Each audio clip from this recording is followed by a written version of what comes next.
အရဟံဆိုတဲ့အဓိပ္ပာယ်ကို၅မျိုးခွဲခြားပြီးတော့မှတ်ရတယ်နံပါတ်1ကဝေးကွာခြင်းအရဟရဲ့အဓိပ္ပာယ်နံပါတ်1ကဝေးကွာခြင်းဘာတွေနဲ့ဝေးကွာတာတုံးဆိုလို့ရှိရင်လောဘတွေဒေါသတွေမောဟတွေမာမာနတွေစိတ်ထဲမှာနှလုံးထဲမှာပူလောင်စေတတ်တဲ့အကုသိုလ်အညစ်အကြေးတွေကဝေးကွာလုံးဝဝေးကွာတယ်သူ့ဟာသူဝေးကွာတာလားလို့ဆိုမဟုတ်ဘူးသောတာပတ္တိမဲ့နဲ့ဖယ်ရှားလိုက်တယ်သဂရဂါမိမဲ့နဲ့ဖယ်ရှားလိုက်တယ်အနာဂါမိမဲ့နဲ့ဖယ်ရှားလိုက်တယ်အရဟတမဲ့နဲ့ဖယ်ရှားလိုက်တယ်ကိလေသာတွေနဲ့မြတ်စွာဘုရားရဲ့စိတ်ဟာဘယ်တော့မှမဆက်ဘူးအဝေးကြီးဖြစ်သွားပြီခွဲထုတ်လိုက်ပြီလို့ဒီလိုပြောတာနော်အရဟံဆိုဒီမှာကိလေသာတွေကဝေးကွာနေခြင်းဆိုတဲ့အရည်ချင်းတစ်ခုမှတ်သားကြရမယ်ဘုရားမှာဝါသနာနဲ့တကွကိလေသာတွေရှင်တဲ့နှလုံးထဲမှာပူလောင်စေတတ်တဲ့စိတ်ကိုညှဉ်းနှွမ်းစေတတ်တဲ့ကိလေသာတွေအလုံးကိုဖယ်ရှားပြီးဖြစ်လို့ကိလေသာအညစ်အကြေးတွေကကင်းဝေးကွာနေတဲ့ပုဂ္ဂိုလ်မြတ်ဖြစ်သောကြောင့်အရဟံလို့စိတ်ထဲမှာဒီလိုနှလုံးသွင်းရမယ်အရဟံဆိုတဲ့နေရာမှာအရဟံလို့အတန်လေးကိုဖတ်ပြီးတော့အရဆိုတာဒီယန္တုတွေကိုဟဆိုတာခြေမုံပြီးသားအနိုင်ယူပြီးသားဖြစ်တယ်ယန္တုဆိုဒီမှာဘယ်သူကိုပြောတာလဲလို့ဆိုကိလေသာတွေကိုပဲပြောတာကိလေသာကမှတကယ်ယန္တုအစ်စ်လေငရဲချတာကကိုယ်ကိုလာပြီးတော့ဒုက္ခပေးတဲ့ပုဂ္ဂိုလ်ယန္တုမဟုတ်ဘူးကိုယ်ရင်ထဲမှာဖြစ်တဲ့ကိုမွေးထားတဲ့ဒေါသဆိုတဲ့ယန္တုလောဘဆိုတဲ့ယန္တုမောဟဆိုတဲ့ယန္တုကကိုယ်ငရဲချတာသူလောက်ကိုယ်ဒုက္ခပေးတာရှိမှမရှိတာအရဟံမိမိကိုဒုက္ခပေးနေတဲ့ကိလေသာယန္တုတွေကိုအားလုံးအနိုင်ယူထားပြီးသူဖြစ်တယ်ယူထားပြီးခြင်းကိလေသာအားလုံးကိုခြေမုံပြီးဖြစ်ခြင်းယန္တုမရှိတော့ဘူးလို့ဆိုလို့တယ်ဘုရားယန္တုမရှိဘူးဆိုဒေဝဒတ်တို့ဘယ်သွားထားတော့လို့မေးကောင်းမေးလိုက်မယ်အပြည့်ယန္တုအဲ့ဒါနော်ဘုရားမှာကိလေသာယန္တုဆိုတာမရှိတော့ဘူးလုံးဝမရှိတော့အတွင်းယံအပြင်းယံဒါကြောင့်မို့လို့အရဟံကိလေသာယန္တုတွေကိုခြေမုံဖြည့်ဆည်းပြီးဖြစ်သူလို့ဒီခြေမုံဖြည့်ဆည်းခြင်းလို့ဒီအဓိပ္ပာယ်ဟာဒုတိယအဓိပ္ပာယ်တစ်ခုလို့အရဟံအရတန်တရာဆက်ရဲ့ဆက်ဝန်းရဲ့အကန့်တကူတန်တရာဆက်ပြီးကြီးကိုဖြည့်ဆည်းပြီးတဲ့ပုဂ္ဂိုလ်များလို့ဒီလိုဒီအကြောင်းတွေကြောင့်ဒီလိုဖြည့်ဆည်းပြီးဖြစ်သောကြောင့်မြတ်စွာဘုရားဟာတကယ်အရဟံပုဂ္ဂိုလ်မြတ်ဖြစ်ပါပြီတဲ့။ဩအရေးချင်းနဲ့ဂုံရီနဲ့တွဲမှတ်ပြီးတော့နေရမယ်တရား။ဒါအဓိပ္ပာယ်တစ်ခု။နံပါတ်1ကဝေးကွာခြင်းနံပါတ်2ကကိလေသာတွေကိုအနိုင်ဖြည့်ဆည်းပြီးခြင်းနံပါတ်3ကတန်ត្រာဆက်ရဲ့အကန့်တွေကိုဖြိုချဖြည့်ဆည်းပြီးခြင်းဆိုဟောဒီ3ခုဒါမြတ်စွာဘုရားနဲ့ပတ်သက်တဲ့အရေးချင်းတွေတစ်ခုပြဟောနောက်တစ်ခုကျတော့အရဟလို့ပဲပေါင်းဖတ်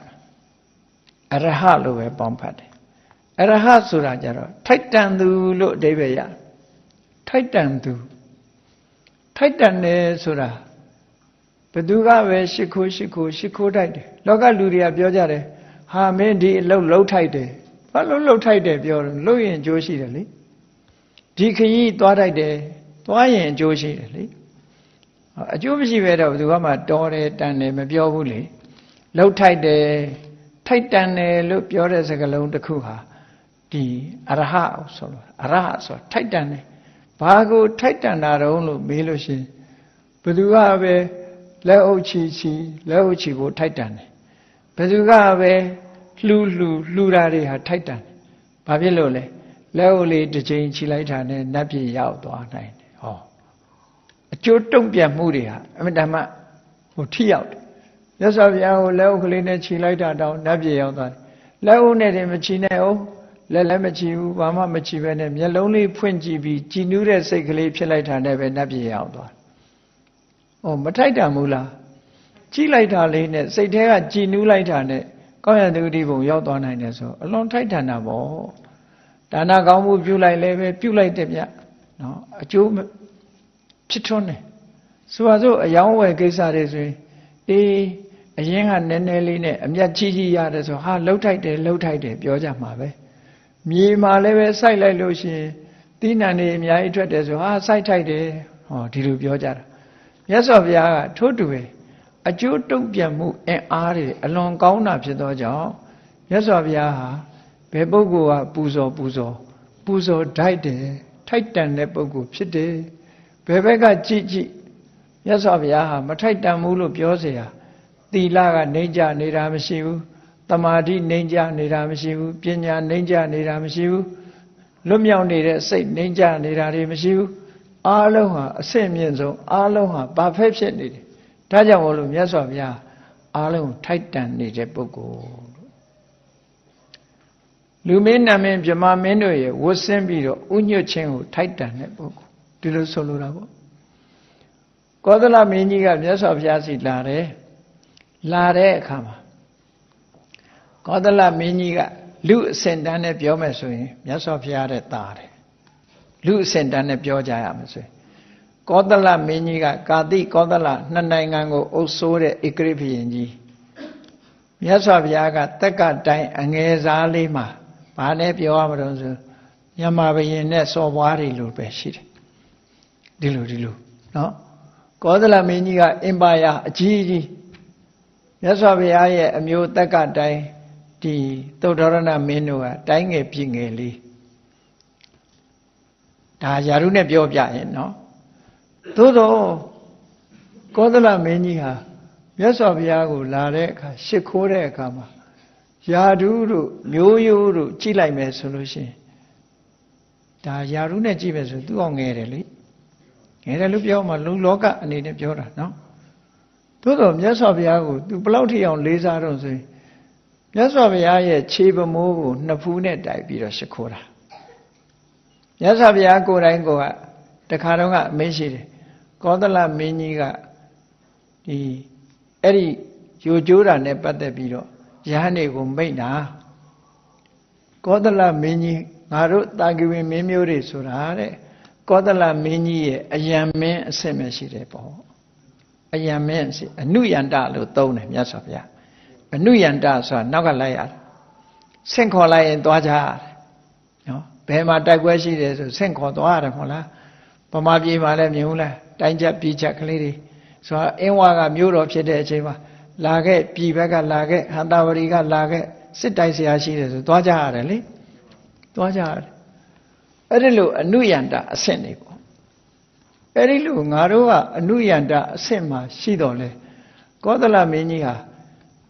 ဒီမြတ်စွာဘုရားကိုငါတဲ့အဆင့်မြင့်တယ်ငါတဲ့ယာရုကြီးတယ်ငါတဲ့မြင့်မြတ်တယ်ဒီဂုံလောကီဂုံအဖြစ်မြင့်မြတ်တယ်ဆိုတဲ့အနေနဲ့နှစ်ဖူးနဲ့တိုက်ပြီးတော့ရှ िख ိုးတာမဟုတ်ဘူးတဲ့ငါကိုအာရပါရရှ िख ိုးတယ်ဆိုတာသီလသမာဓိပညာဆိုတဲ့လက်လန်းမမီတဲ့အရည်ချင်းတွေကြောင့်ရှ िख ိုးတာလို့သုတ်တန်တစ်ခုမှအဲ့လိုဟောထားတယ်မြတ်စွာဘုရားကိုယ်တိုင်ဒီလိုဟောထားတာဇာအားဖြင့်ငါတဲ့ညံလို့မဟုတ်ဘူးတဲ့နော်ဒီအရည်ချင်းတွေကြောင့်ငါ့ကိုရှ िख ိုးတယ်အဲ့တော့ကောသလမင်းလို့တိုင်းပြည်နှစ်ပြည်ထိုခေတ်ကတိုင်းကြီးပြည်ကြီးကိုအုပ်စိုးတဲ့ဧကရိဘုရင်ကြီးကနှစ်ဖူးနဲ့ခြေပမိုးကိုတိုက်ပြီးတော့ရှ िख ိုးတယ်အဲ့ဒီလိုရှ िख ိုးရလောက်အောင်ဖားကြောင့်ရှ िख ိုးတာတော့ဆိုသီလအားဖြင့်တာလွန်မြင့်မြတ်လို့တမာရီအားဖြင့်တာလွန်မြင့်မြတ်လို့ပညာအားဖြင့်တာလွန်မြင့်မြတ်လို့ရှ िख ိုးထိုက်တဲ့ဂုံကြီးတွေဟာထိုက်တန်လွန်အားကြီးလို့မြတ်စွာဘုရားကိုရှ िख ိုးတာတဲ့ဟောအဲ့ဒါကိုပြောတာအရဟံထိုက်တန်သူဆိုတာထိုက်တန်တယ်အာရပါယကြီးညိုလေးစားတိုက်တဲ့ပုဂ္ဂိုလ်အေးလူမင်းကသာရှ िख ိုးတာလားဆိုဘယ်ဟုတ်မှာတော့တရားမင်းကြီးတာဝရိန္ဒာနတ်ပြည်တို့နတ်မှန်သမျှအဲ့နာတွေကတာဝရိန္ဒာနဲ့စတုမာတွေနတ်ပြည်နှစ်ပြည်ကိုအုပ်ဆိုးထားတာနော်ဝရစိန်လက်နဲ့ကြီးကင်ထွက်လာလို့ရှိရင်အလုံးကကြောက်ကြတယ်တရားမင်းကြီးလေတရားမင်းကြီးဟာအင်တမပါဝါကြီးတယ်ဒါပေမဲ့လို့မြတ်စွာဘုရားကိုဥတိုက်တယ်ဒီလိုဆိုတာနော်အဲ့ဒီအထက်ကနတ်တွေလည်းထို့တူပဲနောက်ဆုံးမှာသာမတိဗြဟ္မာမင်းကြီးဆိုသူကအတိတ်ဘဝတုန်းကကတ္တဝဘုရားရဲ့လက်ထက်မှာတဟကဆိုတဲ့ယဟန်ဖြစ်ပြီးတော့ပထမဇန်ရလို့ ယဟန်ဘဝကနေဇန်နဲ့တင်ပဲပြန်တော်မူသွားတော့အဲ့ဒီမှာတဟံပတိဖြစ်မှာသွားဖြစ်တာယဟန်တစ်ပါးကနေဘုန်းကြီးတစ်ပါးဖြစ်သွားတယ်ဖြစ်မှာအဲ့ဒီမှာကျတော့တဟံပတိလို့ခေါ်တယ်လူပြေတုန်းကတော့တဟကလို့ခေါ်တယ်သူဟာအလုံးသိတဲ့အတိုင်းတရားဟောဖို့တောင်းပန်တဲ့ပုဂ္ဂိုလ်ကြီးပဲတောင်းပန်ပြီးတဲ့အခါမှာသူပန်းကုန်းကုန်းတာပန်းကုန်းကလည်းသေးသေးမဟုတ်ဘူးမြင့်မို့တောင်တော့အလုံးရှိတဲ့ပန်းကုန်းကြီးကုန်းတာမပြီးနိုင်ဘူးအလုံးမပြီးတော့တကိုးနဲ့ကုန်းတာမဟုတ်ဘူးသူကြကြနနကိုစိတ်ပါဝင်စားစွာပန်းကိုကုန်းတာပန်းကုန်းနေတော့နောက်ဆုံးမှာမြတ်စွာဘုရားတပည့်ဆက်ကြဟောသွားပြီးဘယ်တရားဟောသွားပြီးပဲနောက်ဆုံးမှာပြိဋိဘံစံတော့မယ်ဆိုတော့မှပြိဋိဘံစံသွားပြီဆိုမှသူပန်းကုန်းကြီးကမပြီးသေးဘူးတဲ့ပြေးပြီးတော့လာပြီးတော့ဘုရားကိုပူဇော်ရတဲ့အဲ့ပန်းကုန်းကြီးနဲ့နော်ပန်းကုန်းကလည်းပဲ45နှစ်ကြာအောင်ကုန်းတာနော်သူစီမှာတော့45နှစ်မဟုတ်ဘူးပေါ့လူပြည်နဲ့45နှစ်ကုန်းတာတော့မပြီးသေးတဲ့ပန်းကုန်းကြီးနဲ့အဲ့ဒါဘာလို့လဲဆိုပူဇော်ခြင်းတို့ထိုက်တန်တို့ပူဇော်တာအဲ့တော့မြမမင်းကြီးတွေကလည်းပဲဘုရားကိုပူဇော်တာပဲနတ်မင်းကြီးတွေကလည်းဘုရားကိုပူဇော်တာပဲလူမင်းတွေကလည်းပဲဘုရားကိုပူဇော်တာအေးနောက်တစ်ခုကတော့ဘာလို့ဆိုအရဟံကိုအရဟံလို့ဆိုပြီးတော့ရဟဆိုတာကွယ်ရာလို့အဓိပ္ပာယ်ရတယ်အဆိုတာမရှိဘူးကွယ်ရာမရှိဘူးမြတ်စွာဘုရားမှာကွယ်ရာရဲ့လို့မရှိဘူးဆိုလိုတာကတိတ်တိတ်ပုံလူမသိသူမသိလှုပ်တဲ့အကုသိုလ်ဆိုတာသူမှမရှိဘူးလို့ဆိုတော့ဒါကြောင့်မို့ဥညွတ်လေးစားတဲ့ပုဂ္ဂိုလ်တိုင်းကနမောတတ္တဘဂဝတောအရဟတောဆိုတာအဲ့ဒါကိုပြောတာဒီရည်ချင်းနဲ့မြတ်စွာဘုရားကိုပူဇော်ကြတာကိုးကွယ်ကြတာလို့ဒီလိုဆိုလို့တယ်ဒါကြောင့်မို့လို့တရားချစ်ခင်သူတော်စင်ပြိဿအပေါင်းတို့ဘုရားမြတ်စွာရဲ့မြတ်ဗုဒ္ဓရဲ့အရဟံဂုဏ်တော်ဆိုဒီမှာဒီရမကချက်ဖွင့်ထားတာလေးတွေရှိသေးတယ်သို့တော့အတက္ကရာကျမ်းနေမှာအခုလို5မျိုးတီကာကျမ်းနေမှာဒီတဲ့ထပ်ဆင့်ပြီးတော့ဖွင့်ပြထားတာရှိစကလုံးလေးအခရာလေး3လုံးပေါင်းစပ်ထားတဲ့စကလုံးလေးတစ်လုံးပင်ဖြစ်စေကမူမြတ်စွာဘုရားရဲ့ဂုဏ်တွေဒီထဲမှာအများကြီးပါဝင်နေတဲ့ဂုဏ်တော်အရေးချင်းတစ်ခုဖြစ်ပါတယ်ဖះဆိုတဲ့ပုဂ္ဂိုလ်ဟာအခုလိုအရဟံဆိုတဲ့အရေးချင်းရှိမှသာလေဖះအစစ်ဖြစ်နိုင်ပါတယ်ဆိုတာကိုဘုရားမြတ်စွာရဲ့ဘုရားနုတ္တိခုံးကိုစိတ်အာယုန်ထဲမှာအမြဲတမ်းညွတ်ပြီးတော့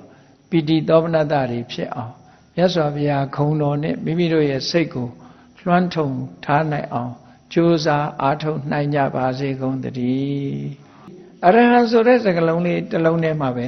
ပြန်ပေါင်းပြီးတော့ပြောကြမယ်ဆိုရင်ကိလေသာတွေကဝေးကွာနေခြင်းဒါအရေးချင်းတစ်ခုပဲကိလေသာတွေကလုံးဝဝေးကွာနေခြင်းအလှမ်းကွာနေခြင်းကိလေသာရန်သူတွေကိုဖယ်ရှားပြစ်ခြင်းဖယ်ရှားပြီးဖြစ်ခြင်း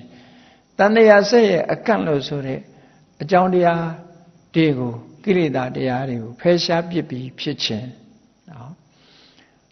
တလောကလုံးရဲ့ဥညွတ်လေးစားဖို့လှူဒန်းဖို့ထိုက်တန်သူဖြစ်ခြင်းနဲ့မကောင်းမှုပင်ဖြစ်စိတ်ကြွယ်ရာဘယ်တော့မှမကောင်းမှုလုပ်တာမရှိခြင်းဆိုတဲ့အဲ့ဒီအရေးချင်း5မျိုးကြောင့်မြတ်စွာဘုရားကိုအရဟံဆိုတဲ့ဂုဏ်တော်နဲ့ချီးမွမ်းတိုက်တယ်ချီးမွမ်းတိုက်တယ်ဆိုတာချီးမွမ်းခြင်းချီးမွမ်းမချီးမွမ်းခြင်းနေလောကမှာမြတ်စွာဘုရားကိုအရဟံလို့ဆိုတဲ့ဒီဂုဏ်တူးကြီးဟာလူပြေကနေစပြီးမြေပြင်ကနေပြီးကောင်းကင်ဝေဟင်ထိအောင်တလောကလုံးမှာပြန့်နှံ့ထင်ရှားနေတယ်လူတိုင်းကအတိမတ်ပြုထားတဲ့ဂုဏ်ကြီးတစ်ခုပါလို့ဒီလိုဆိုတာပေါ့နော်အရဟံထိုက်တန်သူဆိုတာတလောကလုံးကဘယ်လိုပဲဒီမြတ်စွာဘုရားကိုလှူဖရာဟာ